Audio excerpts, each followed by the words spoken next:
He's meticulously planning to hand me divorce papers on my 35th birthday, right in front of everyone we know.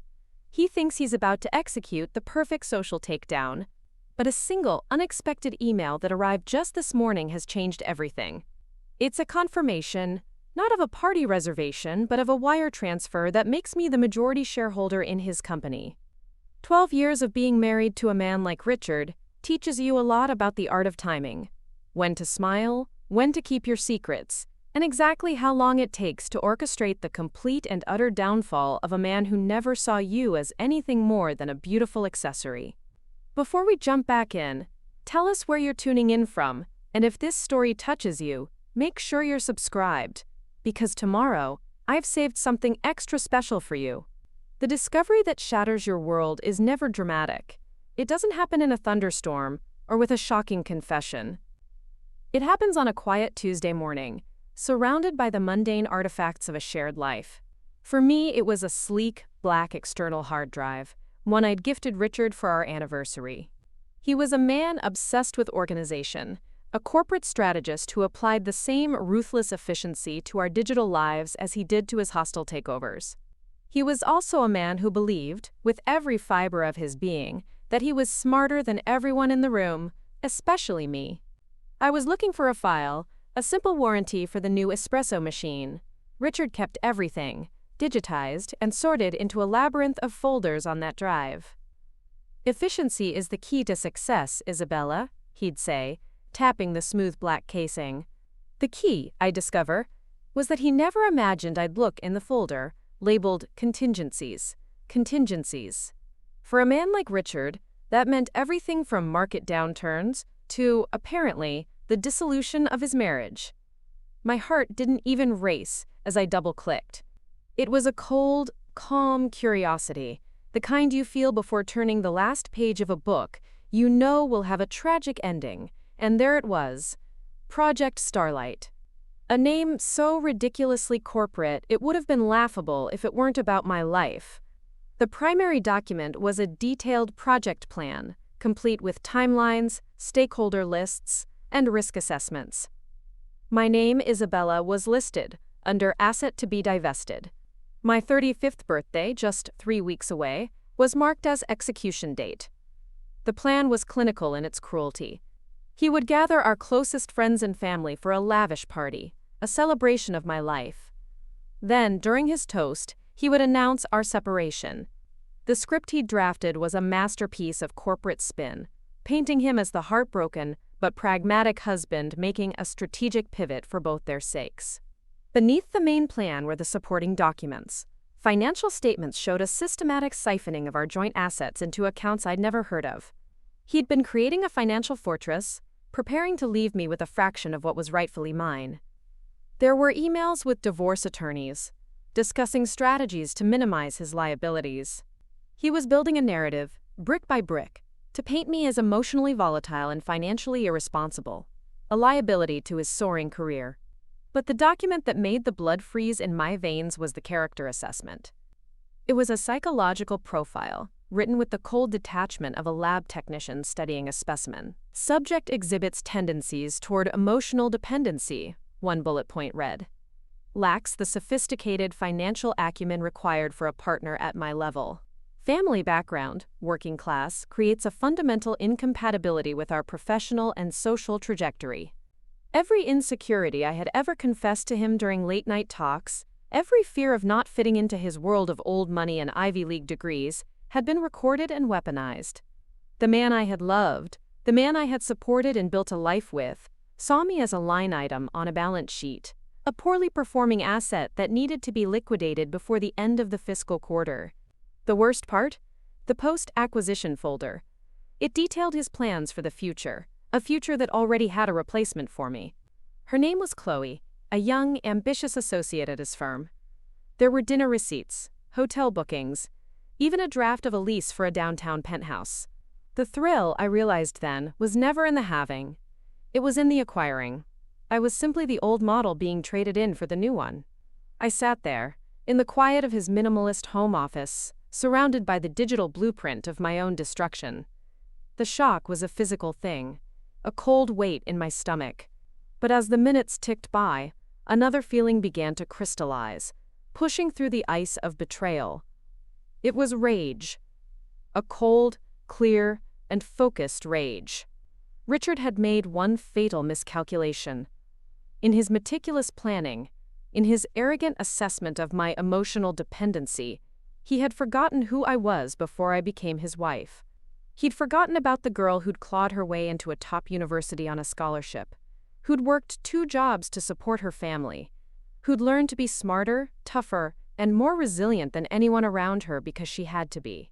He had spent 12 years teaching me his world, the world of corporate warfare, of ruthless strategy, of hostile takeovers. He had given me a front-row seat to his masterclass in destruction, and he, in his infinite arrogance, never once imagined I was taking notes. I carefully closed the files, ejecting the hard drive and placing it back exactly where I found it. My hands didn't shake. My expression when I caught it in the reflection of the dark monitor was calm. He thought he was planning a simple divestment. He had no idea I was about to launch a hostile takeover of his entire life. The universe doesn't always give you what you want, but sometimes it delivers exactly what you need.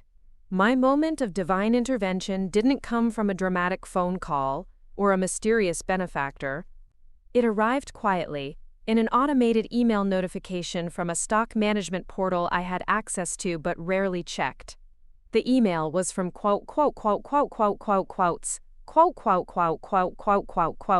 the firm that managed the employee stock options for Richard's company, Apex Strategy Group. It was a standard notification, the kind I usually deleted without a second thought. Your vested shares have been updated. But this time I opened it, and the numbers didn't make sense. For years, as the wife of a senior executive, I held a nominal number of shares in Apex.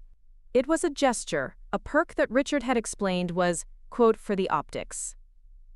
My portfolio was a drop in the ocean compared to his vast holdings. But the number on the screen today was different. It was astronomical. It wasn't a drop, it was the entire ocean. My mind raced. This had to be a mistake, a glitch in the system.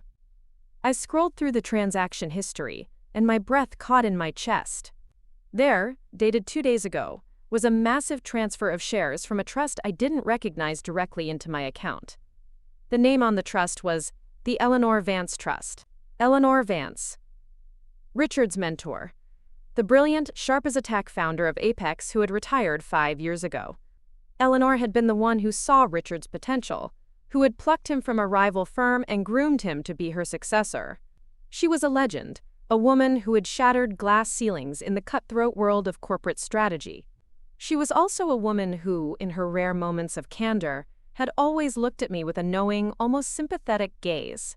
Richard is a brilliant strategist, she'd told me once over a glass of wine at a company gala, her eyes scanning the room. But brilliance without a moral compass is just a sophisticated weapon. Never forget where the safety switch is. At the time, I'd thought it was a cryptic piece of business advice. Now, I understood it was a warning. And a gift. Leah Passawa. Eleanor had passed away 6 months ago. Her death had been sudden, a heart attack that had shocked the business world. Richard had delivered a moving eulogy, praising her vision and her mentorship. He'd also, I now realized, immediately begun consolidating his power at Apex, assuming that her controlling shares would be diluted or absorbed by the board. He never imagined they would land with me. Why? The answer was in the fine print of the trust document, which Margaret, Eleanor's longtime attorney, emailed to me within the hour. Eleanor, ever the strategist, had been watching Richard. She had become increasingly concerned with his aggressive and ethically ambiguous tactics. Her will stipulated that upon her death, her controlling stake in the company she built would not go to the board, nor to her estranged family, but to the one person she believed could act as a check on Richard's unchecked ambition. Me. She believed you were underestimated, Margaret explained over the phone, her voice crisp and professional. She said, he won't see her coming, and when the time comes, she'll know what to do. The beauty of it was staggering. Richard, in his meticulous planning for our divorce, had based his entire financial strategy on his untouchable position at Apex. His company shares were his crown jewels, the source of his power and his wealth. He was planning to leave me with table scraps while he held on to the kingdom. He had no idea that I now owned the throne. The timing was almost poetic. He had chosen my birthday to publicly execute our marriage, to cast me aside as a failed investment, and just before he could pull the trigger, his greatest mentor had posthumously handed me the weapon to orchestrate his financial annihilation. My rage from the morning didn't disappear, but it transformed. It was no longer a hot, blinding fire. It became a cold, calculating engine. The years I'd spent in Richard's shadow were not wasted. I had learned his language, his methods, his strategies. I had sat through countless dinners where he'd bragged about his takeovers, explaining how to identify a target's weaknesses, how to exploit their arrogance, how to control the narrative until the very last moment. He had taught me how to be a predator, and he had become my prey. The first call I made was to a boutique law firm specializing in corporate governance, a firm so aggressive and feared that Richard himself had called them sharks. When I told the senior partner, a woman named Ms. Dubois, my situation and the shares I now controlled, there was a moment of stunned silence on the other end of the line, followed by a low chuckle. "Mrs. Coleman," she said, her voice filled with a newfound respect, "it seems you're in a position to call a rather interesting board meeting. Let's prepare your agenda." As I sat in my sunlit kitchen, the same kitchen where I'd planned dinner parties to advance Richard's career, I began to draft a new kind of plan. It wasn't Project Starlight. It was Project Retribution, and it would be executed with a precision that would make Richard proud, right before it destroyed him. He thought he was closing a deal. He was about to find out he was the one being liquidated. Preparing and narrating this story took us a lot of time, so if you are enjoying it, subscribe to our channel. It means a lot to us. Now, back to the story. The 3 weeks leading up to my birthday became a masterclass in deception. Every morning I woke up next to the man who was plotting my public humiliation, and I smiled. I made him his perfectly brewed coffee, asked about his day, and listened with feigned interest as he talked about his high-stakes meetings, all while I was secretly building an arsenal that would bring his empire to its knees. My days were a whirlwind of clandestine meetings and strategic planning. Ms. Dubois and her team of legal sharks were my generals. We operated with the secrecy of a covert military operation. Our objective was simple: to dismantle Richard's professional and financial life so thoroughly that by the time he tried to serve me divorce papers, he would be a king with no castle, a CEO with no company. The first step was to understand the full scope of Richard's treachery. He had been careless, so confident in my ignorance that he'd left a trail of digital breadcrumbs. I hired a forensic accountant, a quiet genius named Arthur, who could make spreadsheets sing. While Richard was at the office, Arthur would come to the house, a ghost in a gray suit, and clone every financial record we could find. The picture he painted was worse than I had imagined. Richard had been using a series of shell corporations to divert funds from our joint accounts into his own private ventures. He had leveraged our shared assets to secure loans for projects I had no knowledge of, projects that were conveniently in Chloe's name. He wasn't just planning to leave me. He was planning to leave me in debt, saddled with the liabilities of his secret life. "He's treating this like a corporate restructuring," Arthur noted, peering over his glasses. "Minimize the company's losses, in this case, you, and spin off the profitable assets." While Arthur tracked the money, I focused on the power. My controlling shares in Apex gave me unprecedented authority. With Ms. Dubois' guidance, I began to exercise it. The first move was subtle. I called for an emergency audit of the company's finances, citing anonymous shareholder concerns about executive compensation and expenses. The memo landed on Richard's desk like a grenade. I watched him from our kitchen window as he took the call, pacing furiously on the back patio. He would have seen it as an attack from a rival, a move by a disgruntled board member. He never would have suspected the, quote, anonymous shareholder was the woman who was at that very moment selecting a caterer for his surprise party. The audit threw Apex into chaos. Richard's expense accounts, filled with charges for lavish dinners and hotel suites with Chloe, were suddenly under intense scrutiny. His private projects, funded by diverted company money, were now at risk of being exposed. He became paranoid, irritable, lashing out at his staff and seeing enemies in every shadow. His relationship with Chloe began to fray under the pressure. I knew this because I had another asset. A private investigator named Frank, a former detective with a knack for being invisible. Frank's reports were delivered in plain manila envelopes, filled with photographs and timelines that documented the growing strain. Richard, once so suave and in control, was now stressed and volatile. Their secret rendezvous became hushed, frantic meetings in public parks instead of romantic dinners. The thrill was gone, replaced by the cold fear of discovery. My sister Maria was my confidant and my rock. She was the one who knew the real me, the fighter beneath the polished exterior of Mrs. Coleman.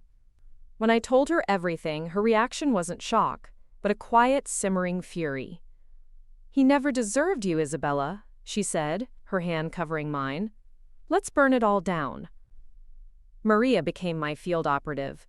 She'd accidentally run into Chloe at a coffee shop, feigning sympathy about the terrible stress Richard was under at work. She'd plant seeds of doubt, whispering about rumors of a major corporate shakeup, about how Richard was looking to cut liabilities, both professional and personal. Chloe, who had hitched her wagon to what she thought was a rising star, was now starting to worry that she'd invested in a sinking ship. The final piece of my arsenal was the most personal. I began to quietly reach out to other women, wives of Richard's colleagues, women I had hosted at countless charity events and dinner parties. For years, we had played our roles, the supportive, smiling spouses. But beneath the surface, there was a network of shared experiences, of whispered frustrations about our husbands' egos and their casual disregard. I didn't reveal my full plan, but I started conversations. I spoke about the importance of financial independence, about the prenuptial agreements we'd all been pressured to sign, about the subtle ways our ambitions had been sidelined for our husbands' careers. I was building a silent army. These women wouldn't just be guests at my birthday party. They would be witnesses, a jury of my peers who would understand the deeper story behind the public spectacle. One evening, less than a week before the party, Richard came home exhausted and defeated. The audit was closing in, his investors were getting nervous, and his affair was becoming a source of anxiety rather than excitement. He slumped onto the sofa and put his head in his hands. "I feel like the walls are closing in," he murmured.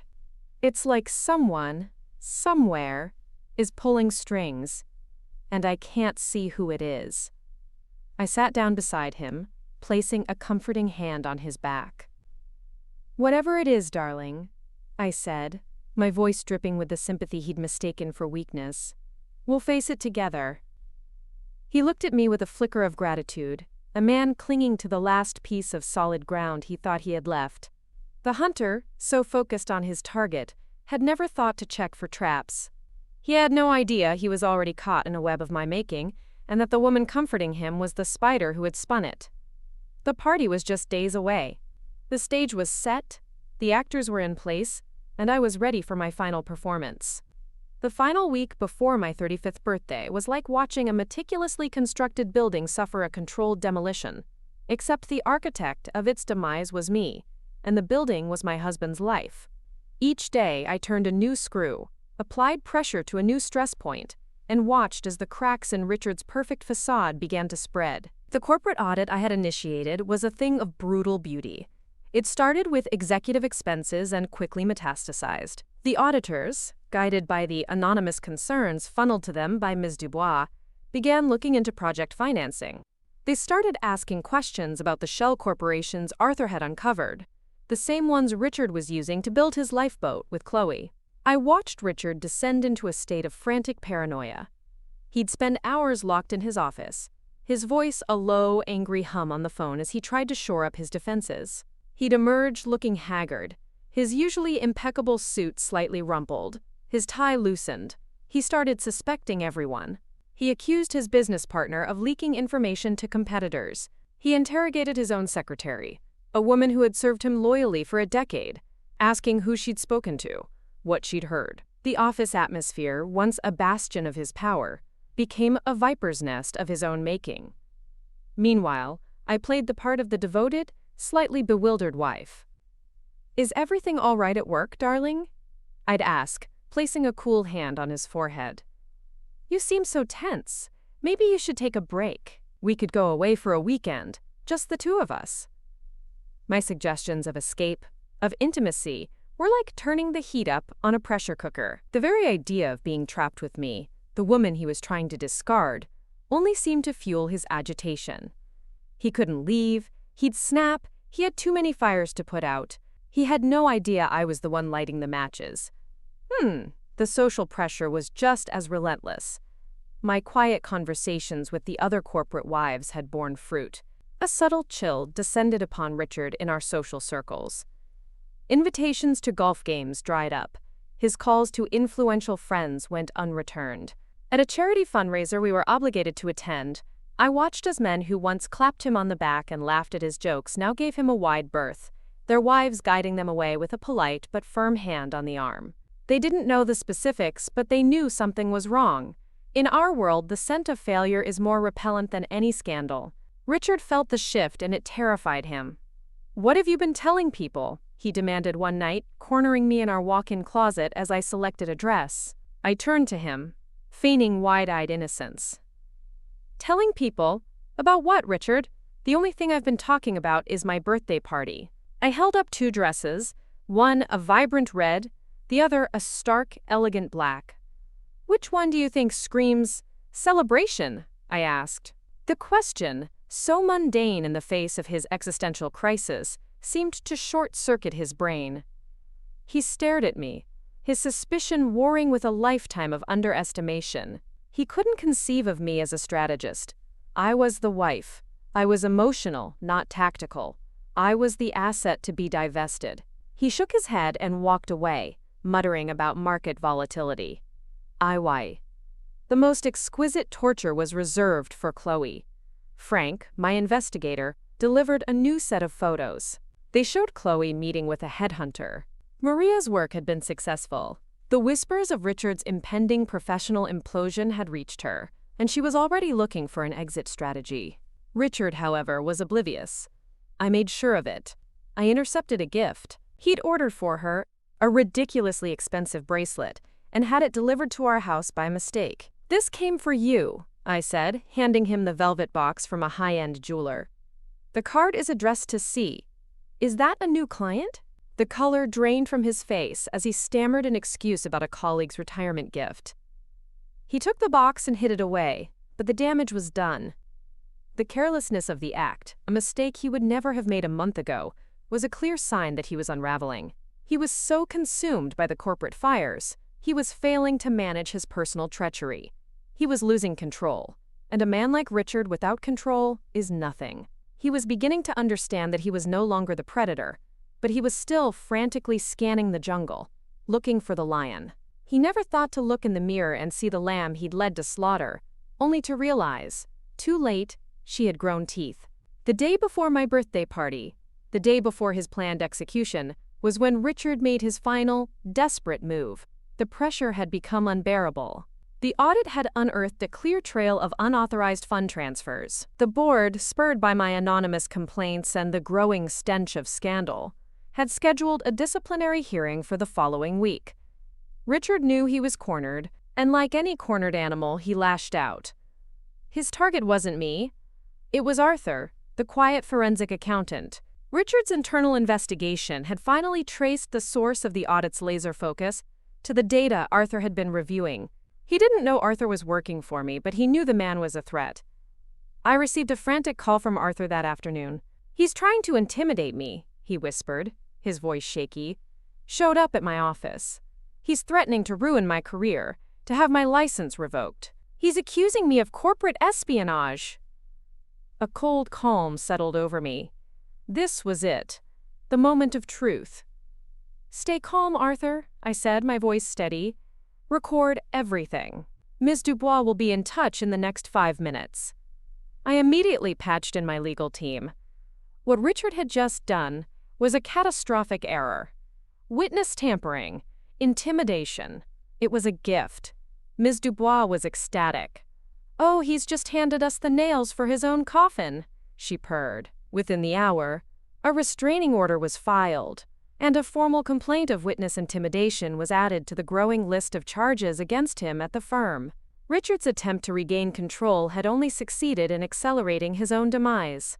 Help he pro in Vale. He came home that evening, a changed man. The anger was gone, replaced by a hollow-eyed exhaustion. He looked defeated. He poured himself a whiskey, his hand trembling slightly, and sank into his leather armchair. He looked at me, really looked at me, for the first time in weeks. "Maybe you were right, Isabella," he said, his voice raspy. "Maybe we should have just gone away, left all of this behind." It was a pathetic attempt at rewriting history, at painting himself as a victim of circumstance. I almost felt a flicker of pity for him. Almost. But then, as he sat there swirling the amber liquid in his glass, his phone, which he'd left on the table, lit up with a text message. It was from Chloe. "We need to talk. I know what you did. You used me." Richard snatched the phone, his face hardening. He thought I hadn't seen it. He walked out onto the balcony to make the call, closing the glass door behind him. But he underestimated the acoustics of our meticulously designed home. And he underestimated me. I stood in the shadows of the living room and listened to the entire conversation. It wasn't the hushed, intimate call of lovers. It was the bitter, recriminatory exchange of co-conspirators whose plot had imploded. "You said this would be a clean break." Chloe's voice was sharp, accusatory. "You said she was a pushover. Now my career is on the line because of your mess." "My mess?" Richard's voice was low, venomous. "You were happy enough to reap the rewards when things were going well. You knew exactly what this was." "I knew you were getting a divorce," she shot back. "I didn't know you were a common thief. The whole firm is talking. They're saying you're finished." "Don't be dramatic," he snapped, but there was no conviction in his voice. "This will all blow over. We just need to stick to the plan." Then came the words that solidified the ice around my heart into a diamond-hard resolve. "What about the party tomorrow?" Chloe asked. "Are you still going through with it? It seems insane now." There was a long pause. I held my breath. "I have to," Richard said, his voice heavy with a strange mix of desperation and malice. "It's the only card I have left to play.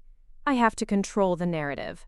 If I can paint her as the unstable one, if I can make it look like this was a mutual decision born of her issues, I might be able to salvage something." He was going to throw me into the fire to save himself.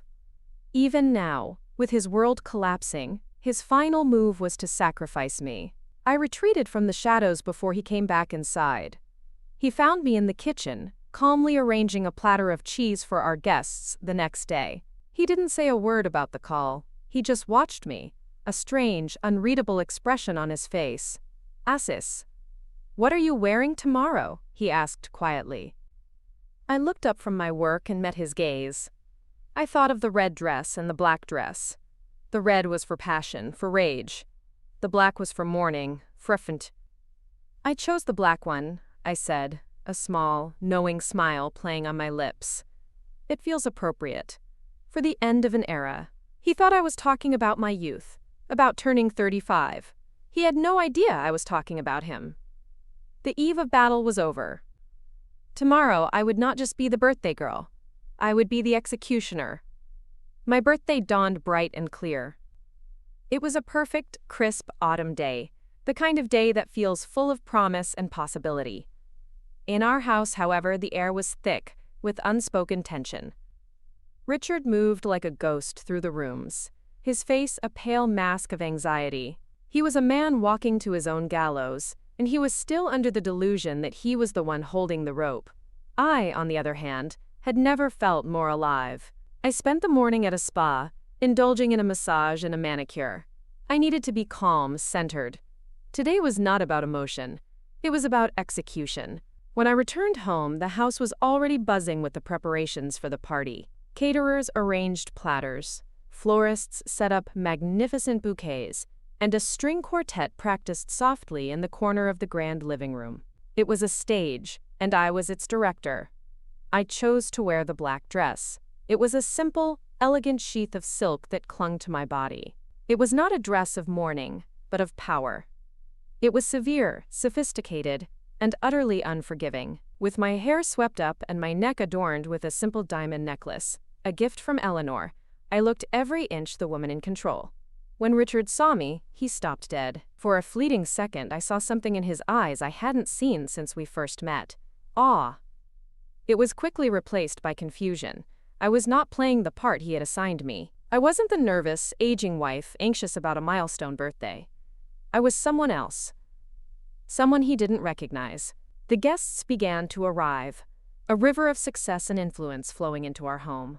There were Richard's law partners, their faces a mixture of morbid curiosity and professional concern. There were our friends, blissfully unaware of the drama about to unfold. And there were my silent allies, the corporate wives, who greeted me with a look of quiet solidarity in their eyes. Ms. Dubois arrived, not as my lawyer, but as a friend of a friend, a sleek panther in a room full of gazelles. Her presence was my insurance policy. Frank, the investigator, was disguised as a waiter, his sharp eyes missing nothing.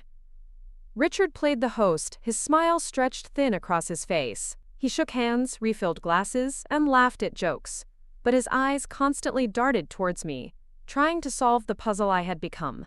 He was looking for a weakness, a crack in my composure he could exploit.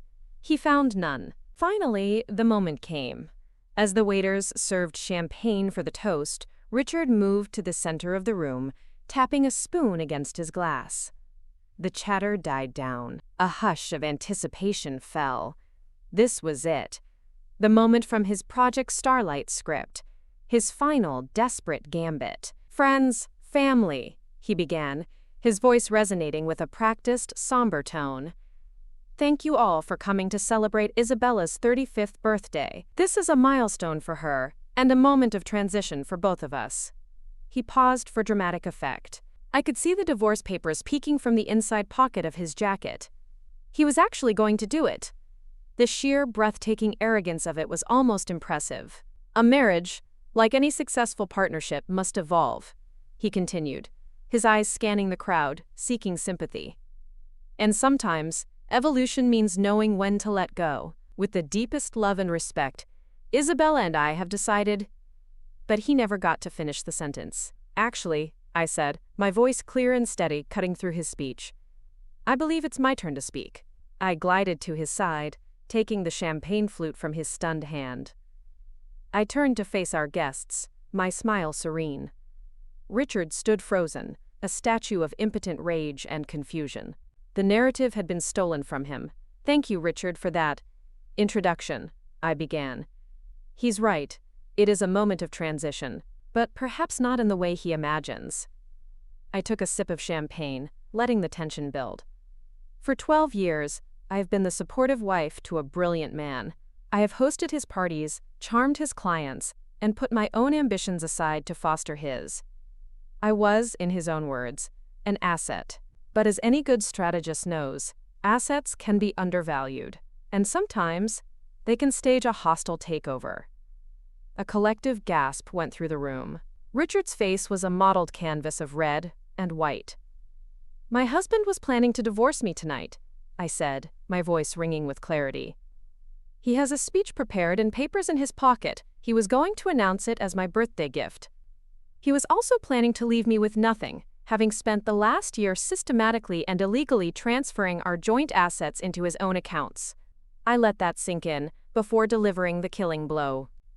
Unfortunately for him, he made 2 critical errors. First, he taught me his playbook.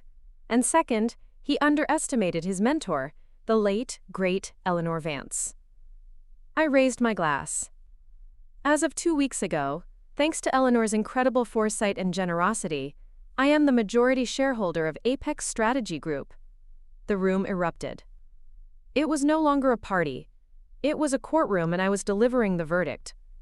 Richard looked as though he had been physically struck. "So yes," I said, turning to my husband, my voice dropping to a dangerously soft level, "we will be getting a divorce. And there will be a, quote, strategic pivot. You will be divested from your company, from your home, and from any claim to the life you tried to steal." I looked out at the sea of shocked faces, then let my eyes land on Richard's senior partners. I will be calling an emergency board meeting on Monday morning, I announced. I'm sure we'll have much to discuss. Until then, please, enjoy the cake. It's my birthday after all. With that, I turned my back on the smoldering ruins of my husband's life and walked away, leaving him standing alone in the wreckage, exposed and finally, defeated. The performance was over. My new life had just begun. The silence that followed my announcement lasted only a heartbeat, but it felt like an eternity. It was a dense, heavy silence, filled with the shattered fragments of reputation and the deafening sound of a life imploding. Then, chaos erupted. It wasn't loud or violent. It was a chaos of whispers, of sharp, indrawn breaths, of gazes that flickered between me, my shell-shocked husband, and the senior partners of his firm, who now looked at him as if he were a contagious disease. The party, so meticulously curated, fractured into 100 tiny dramas. Richard's senior partner, a silver-haired man named Marcus Thorne, was the first to react. He set his champagne flute down with a deliberate, decisive click. He gave Richard one long, unblinking look of pure contempt, then turned and walked directly to me. "Mrs. Coleman," he said, his voice a low rumble of authority. "My associates and I will be at your disposal for the board meeting on Monday morning. Please have your counsel send us the time and location." He didn't offer a handshake. He gave a slight, formal bow, a gesture of fealty. The king was dead. Long live the queen. With that, he and the other partners from Apex began to discreetly file out their departure. A silent, brutal verdict. People began to leave in droves, scurrying away from the social contamination. They avoided looking at Richard, who stood alone in the center of the room, a pariah in his own home. The divorce papers were still visible in his jacket pocket, a pathetic relic from a battle he hadn't even realized he was losing. My sister Maria was by my side instantly, her arm looping through mine, a fierce, protective gesture. "Are you okay?" she whispered. I looked at the scene unfolding, the beautiful party dissolving into a social crime scene, and I felt a profound, surprising calm. "I'm better than okay," I said. "I'm free." Frank, my investigator, intercepted Roxanne, or rather, Richard's accomplice, Chloe, as she tried to slip out a side door. He didn't touch her, but simply stood in her path, a solid, unmovable object. "I believe Mrs. Coleman's lawyer would like a word with you before you leave," he said politely. Chloe, her face ashen, looked like a cornered animal. The ambitious associate who thought she was hitching her wagon to a star now saw her future as a key witness in a very messy, very public divorce and fraud case. The most satisfying moment, however, was the final confrontation with Richard. After the last guest had fled, he finally moved. He walked towards me, his steps unsteady, his face a mask of disbelief and incandescent rage. "How could you?" he hissed, his voice cracking. You were a nobody. I gave you everything." I laughed. It wasn't a sound of humor, but of pure, unadulterated liberation. "You gave me nothing, Richard. You gave me a cage. A beautifully gilded one, but a cage nonetheless. You didn't see me. You saw a reflection of yourself, an accessory to your ambition. You were so busy admiring your own brilliance you never realized I was learning." "I'll fight you," he snarled. "I'll drag you through the mud. You'll do nothing," I cut in, my voice cold as steel. "You have no money, Richard. You have no allies. And as of Monday morning, you will have no job." The man who lived by the motto, "He who controls the narrative wins," has lost control of his own story. The only thing you have left is the bill for this party. I gestured to the wreckage of canapés and abandoned glasses. "And the caterers are waiting to be paid." He stared at me, the full weight of his reality finally crashing down on him. The arrogance was gone, replaced by a raw, gaping void of terror. He wasn't just losing his wealth or his status, he was losing his very identity. I turned and walked away, Maria by my side, leaving him standing amidst the ruins of the life he had built and I had so thoroughly dismantled. I didn't look back. The past was a foreign country, and my passport had just been stamped for a new destination. Monday morning arrived with the steely gray promise of a reckoning. The emergency board meeting of Apex Strategy Group was held not in the familiar, opulent boardroom that Richard had customized to his own ego, but in the neutral, intimidating offices of Ms. Dubois' law firm. The location itself was a power play, a clear signal that the old regime was over. I walked in flanked by Ms. Dubois and two of her sharpest litigators. Arthur, the forensic accountant, was with us, carrying a briefcase that contained the financial proof of Richard's crimes. I was no longer the quiet, agreeable wife.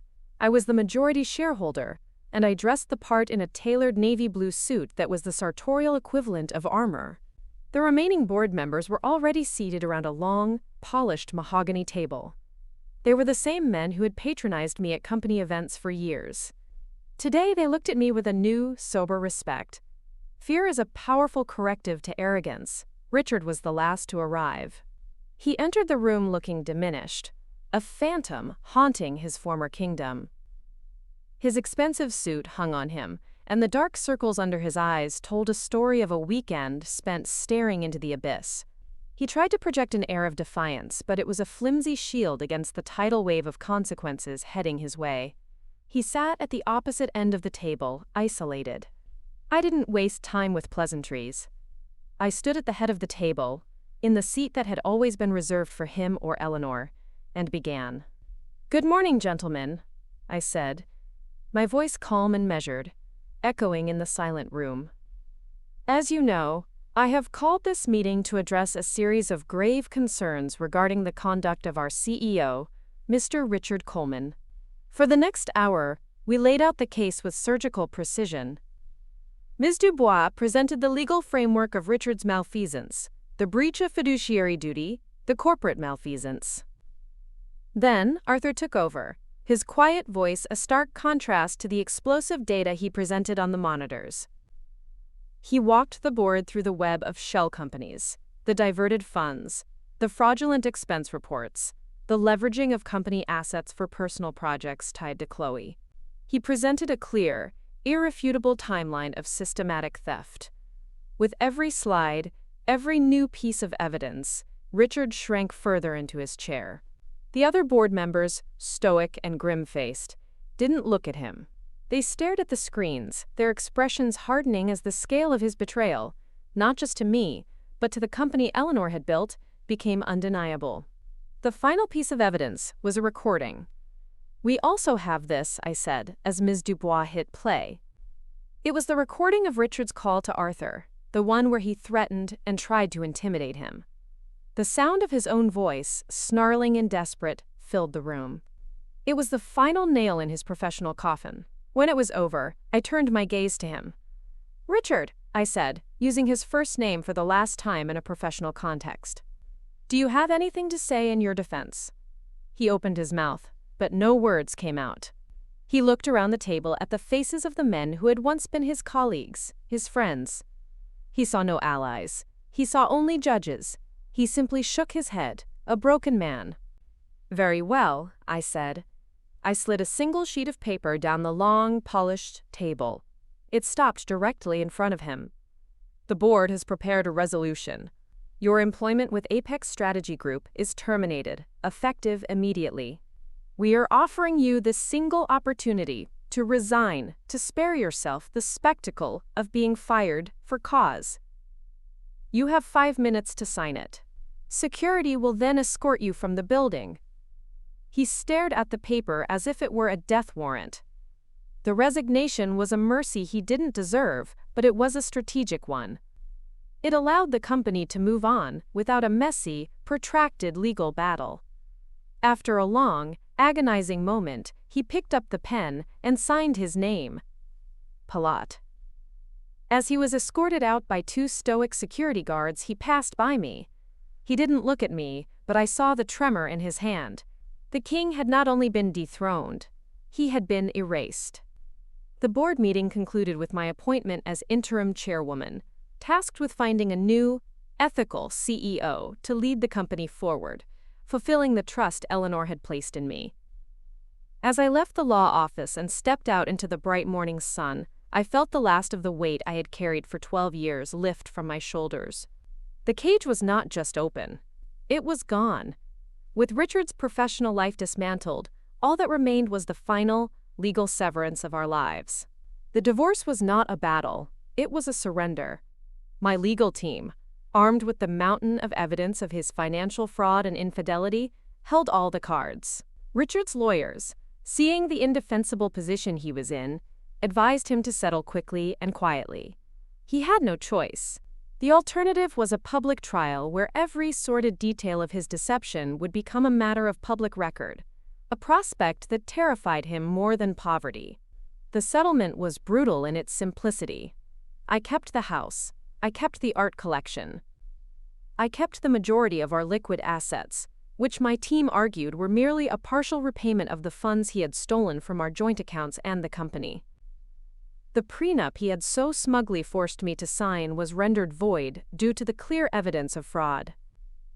He was left with a small fraction of his former wealth, enough to prevent him from being destitute, but not nearly enough to maintain the lavish lifestyle he felt was his birthright. He was also left with staggering legal bills and the looming threat of further civil action from the company. Chloe's reckoning was quieter, but no less complete. Faced with the subpoena and the prospect of being implicated in Richard's fraud, she agreed to cooperate fully. She provided a detailed deposition outlining their affair and his plans, in exchange for which Apex agreed not to pursue legal action against her. Her career at the firm was over, of course. She resigned quietly, her reputation in the tight-knit legal and corporate community in tatters. I heard later she had moved back to her hometown, the ambitious rising star having flamed out spectacularly. My favorite part of the reckoning, however, was a small, personal clause I had Ms. Dubois insert into the final divorce decree. Richard was legally barred from profiting from our story. There would be no tell-all book, no paid interviews, no attempt to spin the narrative and monetize his owned downfall. I owned his past, his present, and now his future silence. His story would only be told on my terms or not at all. The day the divorce was finalized, I didn't celebrate. I went for a long walk along the lakefront, the same path where Richard used to run. The air was cold, and the water was a churning gray, but I felt a sense of peace. It was over. Every tie was severed, every debt paid. I thought about the woman I was a few months ago, the woman who was anxiously planning a birthday party, oblivious to the betrayal brewing in her own home. She seemed like a stranger to me now. The fire I had walked through hadn't just burned away the dead wood of my marriage. It had forged something new and infinitely stronger in its place. The reckoning wasn't just about punishing Richard. It was about reclaiming myself. And as I turned my back on the lake and headed towards my new life, I knew the best was yet to come. The year that followed the divorce was a blur of reinvention. As chairwoman of Apex, my first order of business was to find a new CEO. I didn't choose a titan from the old boys network. I chose a woman named Evelyn Reed, a brilliant but overlooked executive from a rival firm, known for her sharp mind and, more importantly, her unshakable ethics. Together, we initiated a cultural overhaul of Apex. We implemented transparent compensation policies, created mentorship programs for women, and established a corporate foundation, funded by a portion of the company's profits, dedicated to ethical business education. Apex, once a symbol of ruthless ambition, began to be known for its integrity. It became more profitable than ever. My role as chairwoman was strategic, not operational. I had discovered that I had a knack for it, a talent for seeing the bigger picture that had been dormant for 12 years. I had Eleanor's vision and my own hard-won experience, but my true passion lay elsewhere. Using the considerable wealth from my inheritance and divorce settlement, I established the Phoenix Foundation, a venture capital firm with a unique mission: to invest exclusively in female-founded startups, in the brilliant women who, like me, had been underestimated their whole lives. My office overlooked the city, a view of glass and steel that once intimidated me but now felt like my domain. Maria worked alongside me as my chief operating officer. Our days were spent listening to pitches from brilliant engineers, scientists, and artists, women with world-changing ideas who just needed someone to believe in them. We didn't just give them money, We gave them the strategic guidance and network I had learned from watching Richard, but we wielded it for creation, not destruction. My personal life blossomed in a way I never thought possible. I reconnected with old friends, traveled to places I'd only dreamed of, and found joy in simple things. A quiet morning with a good book, a loud dinner with my sister, the satisfaction of seeing a company we'd funded succeed. I was no longer an asset tied to someone else's balance sheet.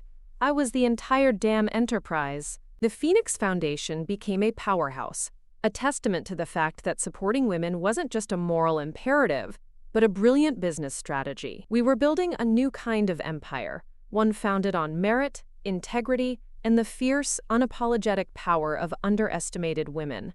I had taken the ashes of my old life and built something beautiful and enduring from them. I had not just risen, I had soared. It happened 2 years after my 35th birthday, at a charity gala celebrating Chicago's most influential entrepreneurs. The Phoenix Foundation was a primary sponsor, and I was the keynote speaker.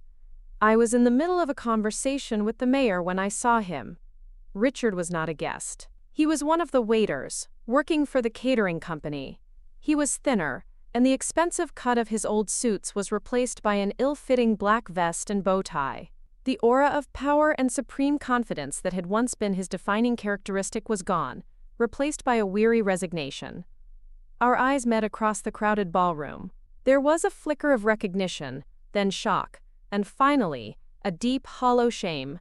He immediately looked away, turning to refill a guest's water glass, his hands fumbling slightly. The old me, the woman from 2 years ago, might have felt a surge of triumphant pleasure. But I felt something different. It wasn't pity, and it certainly wasn't forgiveness. It was closure. A quiet, clinical acknowledgement of an outcome. He was a ghost from a past life. A lesson learned and a chapter closed. His downfall was no longer the central plot of my story. It was merely the prologue. Later that evening, as I was leaving, our paths crossed one last time near the service exit. He was carrying a heavy tray of dirty dishes, and he stopped, blocking my path as if he couldn't help himself. "Isabella," he said, his voice barely a whisper. "Richard," I replied, my tone neutral, polite. He looked at me, at my gown, at the confidence in my posture, at the life I had built without him, a life built on his ruins. "You look," he started, then trailed off, unable to find the word. "I read about your foundation, what you're doing. It's impressive." It was the closest he would ever come to an apology, an admission of my worth. "Eleanor was right about you," he finally murmured. "She saw it. I never did." "No," I said, a small, sad smile on my lips. "You never did." I stepped around him and walked out into the cool night air, where my car was waiting. I didn't look back. There was nothing left to see. He was a problem that had been solved. An equation that had been balanced. My story was no longer about his fall. It was about my rise. And I was just getting started. 5 years after what my sister Maria fondly referred to as the Great Takedown, my life had settled into a rhythm of potent, quiet success. The Phoenix Foundation was a recognized force for change in the venture capital world. We had launched dozens of successful companies, created thousands of jobs, and, most importantly, shifted the landscape for female entrepreneurs across the country. I was no longer just Richard Coleman's ex-wife. I was Isabella Vance, the architect of my own empire, a name synonymous with integrity and king-making, or rather, queen-making. The echoes of my past had faded. Richard had become a ghost story, a cautionary tale whispered in boardrooms. He had, I heard through the grapevine, moved to a small town in a different state, working a menial job, a man permanently erased from the world he once ruled. I rarely thought of him. My focus was on the future, on the next brilliant idea, the next woman to champion. Moved, yeah? The echo returned not as a shout, but as a subtle, discordant note. It came in the form of a meticulously researched, anonymous article, published on a fringe financial blog, known for its aggressive, anti-establishment slant. The headline was pure clickbait. "The Saint of Silicon Prairie, Does Isabella Vance's Phoenix Foundation Have a Dark Secret?" The article was clever. It didn't accuse me of anything illegal. Instead, it painted a picture of me as a ruthless monopolist in sheep's clothing. It detailed, with unnerving accuracy, how I had systematically dismantled Richard's life. It didn't mention his fraud or his affair. It framed the story as a corporate coup, a hostile takeover of a man's life, orchestrated by a vengeful wife. It then pivoted to the Phoenix Foundation, suggesting that my investments were not about empowerment, but about creating a network of companies loyal only to me, squeezing out competition through predatory practices that I had, ironically, learned from my ex-husband. It implied that I was building not an ecosystem but a cult of personality. Individually, the accusations were flimsy, full of innuendo and carefully worded conjecture. But woven together, they created a narrative that was poisonous. It was designed to appeal to the latent sexism of the financial world, to paint me as the, quote, emotional, vindictive woman Richard had once tried to label me as. "This is garbage," Maria said, tossing the printout onto my desk. "It's a hit piece. But it's a smart one. The person who wrote this knows corporate strategy. And they know you." My legal team immediately went to work trying to trace the source of the blog. But it was a ghost, hidden behind layers of encrypted servers and offshore domains. The real damage wasn't legal. It was reputational.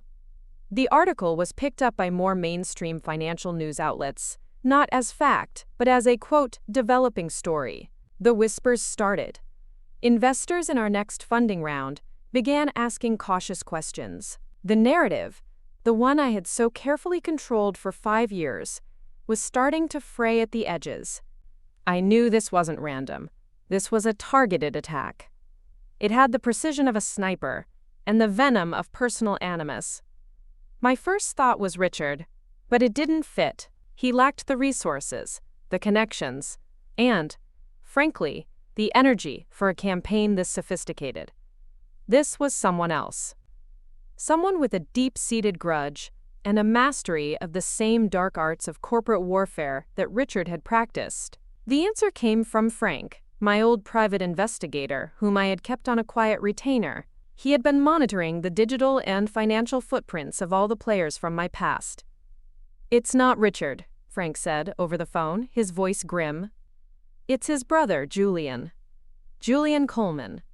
Richard's younger brother. A man I had met only a handful of times. He was the opposite of Richard. Quiet, resentful, and perpetually living in his older brother's shadow. He had worked as a mid-level analyst at a rival investment firm, and I remembered him as a man whose handshake was always limp and whose eyes were always filled with a sour envy. "Julian was fired from his firm 6 months ago for insider trading," Frank explained. "He lost everything. And he blames you. He believes your destruction of Richard caused a ripple effect that tarnished the Coleman family name and made him a target." Suddenly, it all made sense. The personal bitterness, the sophisticated understanding of financial markets, the desire not just to hurt me, but to dismantle my philosophy. Julian wasn't just defending his brother's memory. He was attacking the very idea that a woman like me could build a better, more ethical empire on the ashes of a man like him. It was the last gasp of a dying patriarchy, a final, desperate attempt to prove that the old rules still applied. I felt a familiar, cold resolve settle over me. I had faced down the king. Now I had to deal with the bitter, resentful prince who had inherited his rage. But this time, I wasn't fighting from the shadows. I was the one on the throne, and I would not allow an echo from the past to threaten the future I had built for so many. The game was on again. The war room was my office, the sprawling, glass-walled space that overlooked the city. My generals were assembled. Maria, ever the pragmatist, Ms. Dubois, the legal shark, and a new face, a sharp, impeccably dressed crisis management expert named Lena Petrova, who had a reputation for handling scandals that would sink lesser mortals. "We can sue for libel," Ms. Dubois began, her tone sharp and precise. "It will be a long, ugly fight. Tracing the money and proving direct intent from Julian will be like nailing jelly to a wall, but it's doable. It shows aggression." "Or we fight fire with fire," Maria countered, leaning forward. "We have resources. We can dig into every corner of Julian's life. His insider trading, his personal vices. We can launch our own anonymous counter-narrative, neuter him before he can do more damage." Lena Petrova, who had been silent, finally spoke. Both of those options are traps, she said, her voice calm and analytical. You would be fighting on his terms, in the mud. A lawsuit gives the bear story oxygen and validates the idea that there's a fight to be had. A smear campaign, no matter how justified, reinforces the very narrative he's pushing, that you are a ruthless operator who destroys people from the shadows. You would be proving him right. She looked directly at me.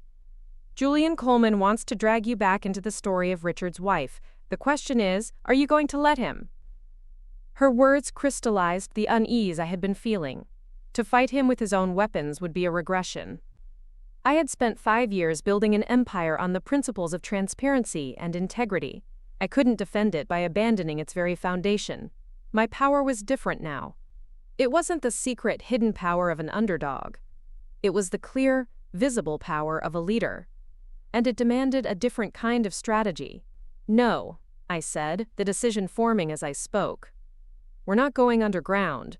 We're not going to sue. We're going to turn on the lights. All of them. My team looked at me, a mixture of surprise and intrigue on their faces. He wants to use my past against me, I explained. He's banking on the idea that I'm ashamed of it, that I want it to stay buried. He thinks vengeful wife is an accusation. I'm going to reframe it as a credential. The plan was audacious, and it was entirely mine. Lena's eyes lit up with professional admiration as I laid it out. We would not issue a denial, we would issue a confession.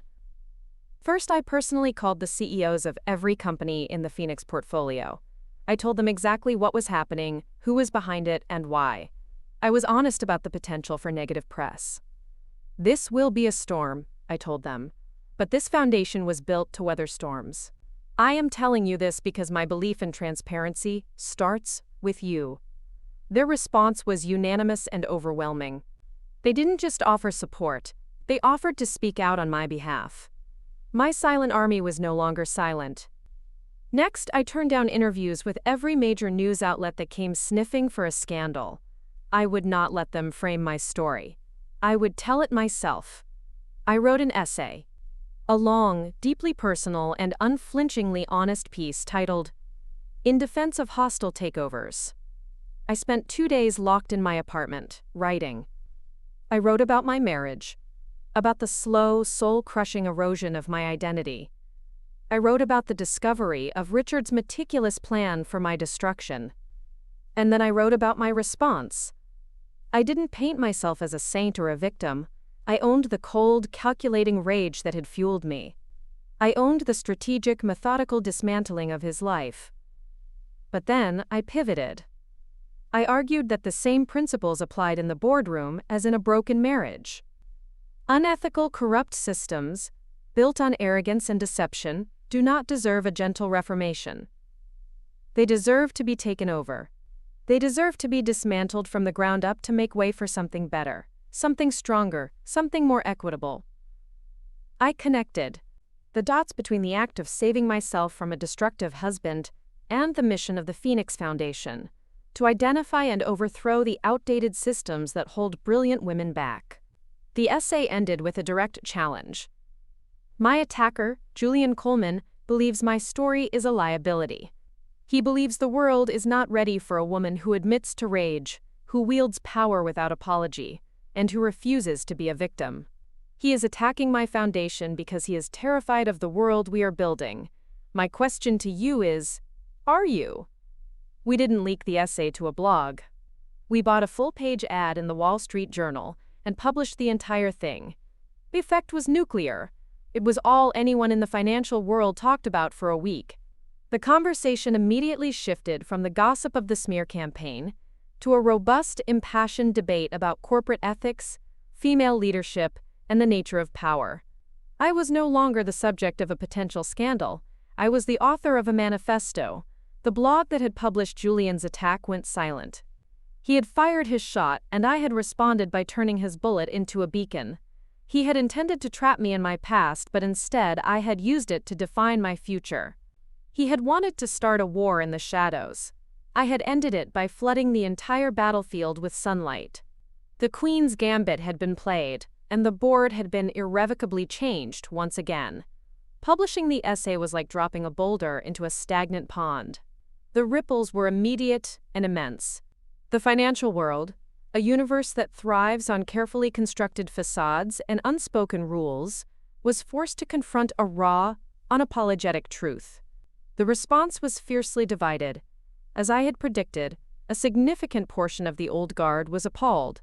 I was called reckless, narcissistic, and emotionally incontinent in various opinion columns and on cable news segments. They clutched their pearls, scandalized not by my ex-husband's actions, but by my refusal to be a silent, dignified victim. In their eyes, I had broken the cardinal rule. I had aired the family's dirty laundry on the front page, and in doing so, I had exposed the fragility of their own carefully curated lives. They saw my transparency not as strength, but as a dangerous precedent. But for every detractor, there were 10 champions. My story resonated with a massive, untapped audience. The women who had been sidelined, the men who were tired of the toxic alpha male playbook, the young entrepreneurs who craved a new model of leadership. The Phoenix Foundation was inundated with messages of support. Our website traffic crashed. Applications for funding skyrocketed. Most telling of all, several major institutional investors, the kind who had previously been wary of our niche focus, reached out, wanting to get in on our next round. My gambit hadn't just saved my reputation, it had turned my foundation into one of the most talked about and sought after firms in the country. I had proven that authenticity wasn't just a virtue, it was a formidable market advantage. The final word on Julian Coleman came from Frank about a week later. His hit piece had backfired so spectacularly that he had become a pariah. His anonymous blog was exposed by investigative journalists who, inspired by my story, decided to dig. The financial backing for his campaign was traced back to a small group of disgruntled former Apex employees whom Richard had fired years ago. They had all hoped to ride Julian's attack back into relevance. Instead, they were publicly shamed. Julian, stripped of his anonymity and credibility, had deleted his digital presence and, much like his brother before him, simply vanished. He had tried to haunt me with the past and had ended up being erased by it himself. I felt nothing but a distant, clinical sense of an issue being resolved. He was a footnote in a story that was now epic in scope. The most unexpected consequence of my essay arrived via a hand-delivered letter on heavy, cream-colored cardstock. The sender was Marcus Thorne, the senior partner from Richard's old firm, the man who had been the first to side with me at the party 5 years ago. The letter was an invitation to lunch. We met at a quiet, absurdly exclusive restaurant, where deals were made that shaped the city's skyline. Marcus, now nearing retirement, was a lion in winter, a pillar of the establishment I had so thoroughly shaken. "I have to admit, Isabella," he said after the waiter had poured the wine, "I have never, in my 45-year career, seen a move like that. It was either the most insane or the most brilliant thing I've ever witnessed. The jury is still out on which." "And what's your verdict?" I asked, meeting his gaze. He smiled. A slow, genuine smile. "I think you've changed the rules of the game. You took what was meant to be a weapon against you and forged it into a crown.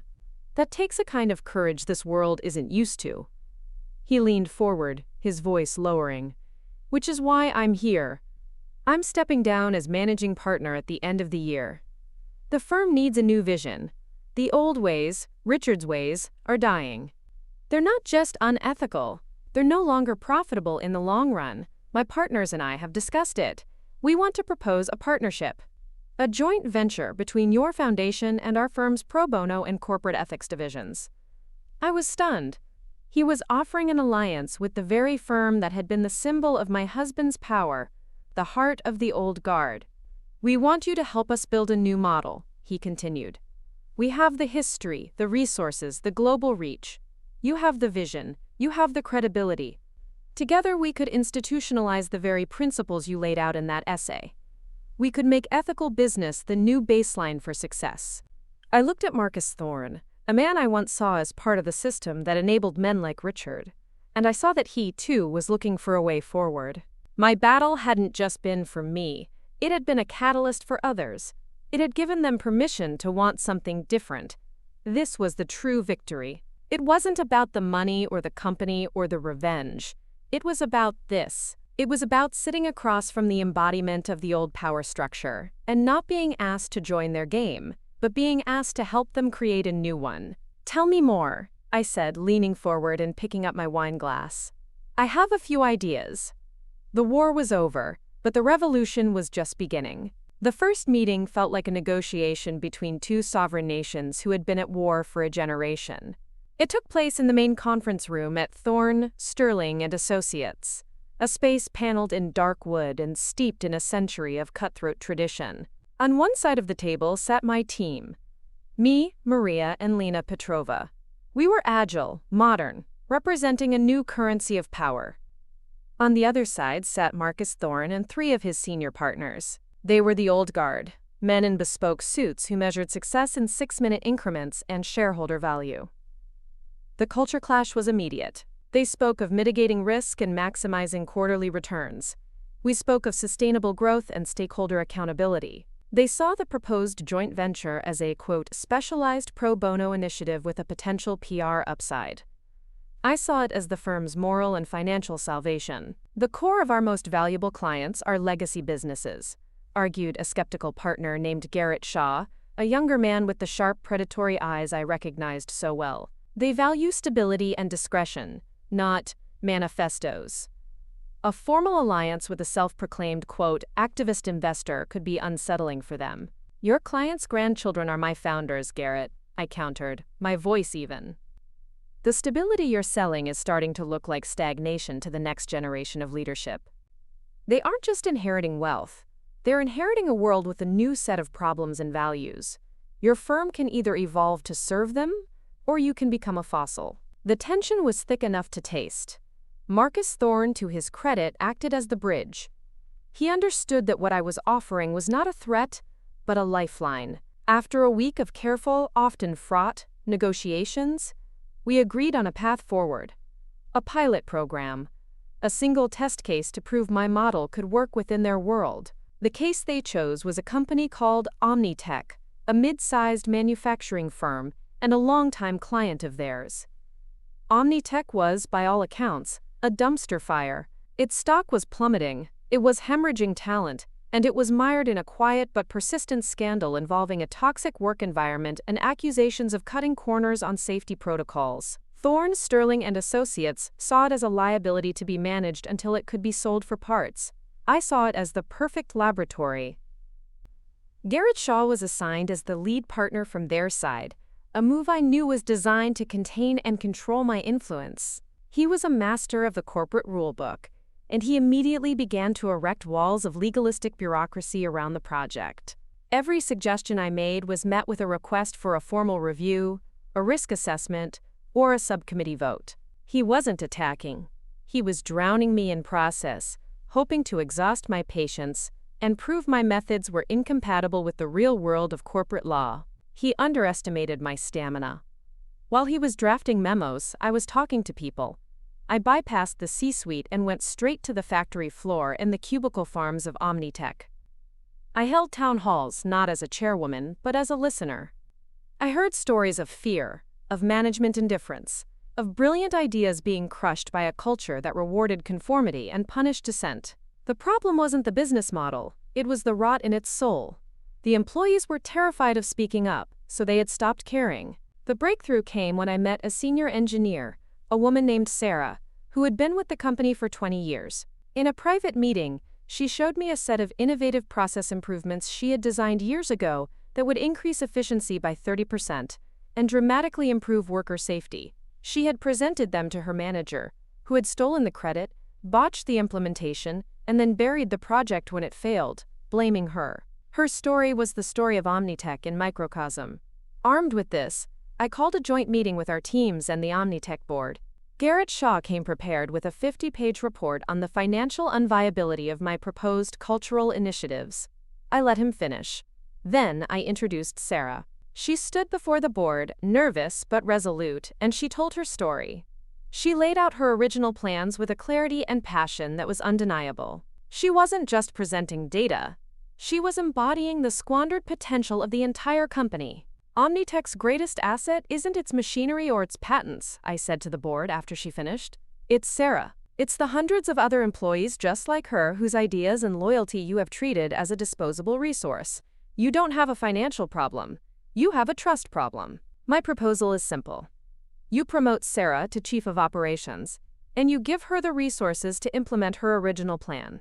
You publicly fire the manager who buried it. You take the first real step toward proving that you value your people more than your process. Garrett Shaw began to object, citing procedural violations and potential lawsuits from the fired manager. But it was too late. I wasn't just talking to him. I was talking to the Omnitech board, who saw a clear, tangible path to saving their company. And I was talking to Marcus Thorne, who saw his faith in me being vindicated in real time. The board agreed. The success of the Omnitech turnaround was faster and more dramatic than even I had hoped. With Sarah at the helm and a renewed sense of trust, employee morale soared. Her innovations were implemented correctly, and productivity skyrocketed. The company's stock began a steady climb. At our next meeting with the law firm, Garrett Shaw was silent. The pilot program had been an unequivocal success. I hadn't just proven a point. I had delivered a highly profitable result. I had beaten him at his own game by playing mine. Marcus Thorne smiled. Well, Garrett, he said, the corner of his mouth twitching, it seems Ms. Vance's methods have a rather compelling, quote, return on investment. I believe it's time we start drafting the paperwork for a more permanent arrangement. The alliance was no longer a proposal. It was a reality. We were about to take the engine of the old world and start rewriting its code. The entity we launched was not given a stuffy traditional name. We called it the Vanguard Initiative. It was a declaration of intent. We were not just advising or consulting. We were at the forefront of a new movement, a new way of thinking about the architecture of power.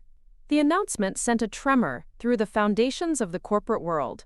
Thorne, Sterling and Associates, a bastion of the old guard, was formally partnering with the Phoenix Foundation, the symbol of its disruption. Our mission statement was simple and revolutionary. We invest in and advise companies by proving that a company's greatest asset is its ethical conscience. We don't just mitigate risk, we build resilience through integrity. The first 2 years of the Vanguard Initiative were a whirlwind of intense, transformative work. We didn't just cherry-pick easy wins, we took on the hard cases.